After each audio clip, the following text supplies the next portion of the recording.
Hi, my name is Lydia Hall-Lochmann van Bennekom. I am a junior at St. Bonaventure University, and I will graduate in May 2016.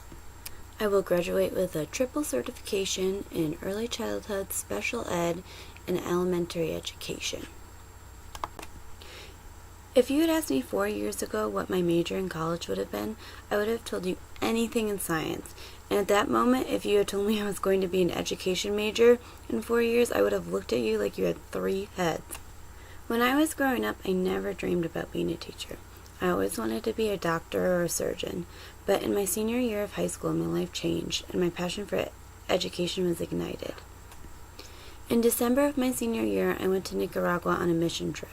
While I was in Nicaragua, my eyes were opened to how different people's lives were from the one I was living. While we were on the trip, we went to Managua City Dump. Beside the mountains of garbage you would expect to see, there were a couple hundred families living in the dump, making their houses out of garbage. There were children running around with no shoes on, when there was tons of shards of glass everywhere. As we walked around the dump, I met a woman that had raised her 3 children there. As we talked, I realized what an amazing person she was. She told me about her 3 children that went to college and now have a degree. She told me that this happened because someone took the time to teach them and make her children feel like they were worth it.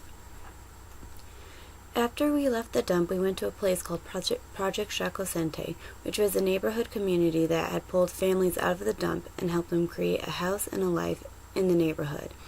In Chacosente, they had a school. While I was working with the people at the project, I had the experience to work with some of the children that lived in the neighborhood. I remember these children grabbing my hand and taking me into the school and showing me all the new books that had just arrived. These children who spoke little English begged me to read them. At that moment, I realized how much I had taken my education for granted. Here I was back at school complaining about how I had to go to school every day and how much work I had to do. These kids were begging for me to read to them, begging them to do work, begging to learn. It really just made me realize how much I had taken my education for granted and how lucky I was to have such a great education and have great teachers in my life. When I came back to high school, unable to accurately describe my experiences to my classmates, the idea that I had took my education for granted started to set in over the next few months. But that moment that made me decide that I wanted to be a teacher was when I was asked to describe 3 of the most influential people in my life, and 2 of the 3 people were the past teachers of mine.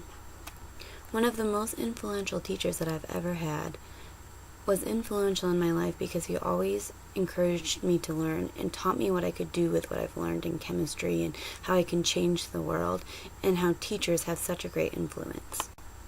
My experience in Nicaragua and my experience with my own past teachers made me realize how much a teacher can change a child's life. I think it is so amazing to be responsible for helping mold a child's life and mind.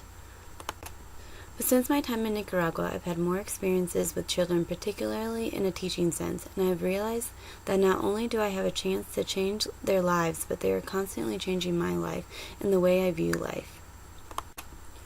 So, in the end, I'd like this job not only to help change lives, even if one life, but to help myself grow and better understand diversity and just people in general.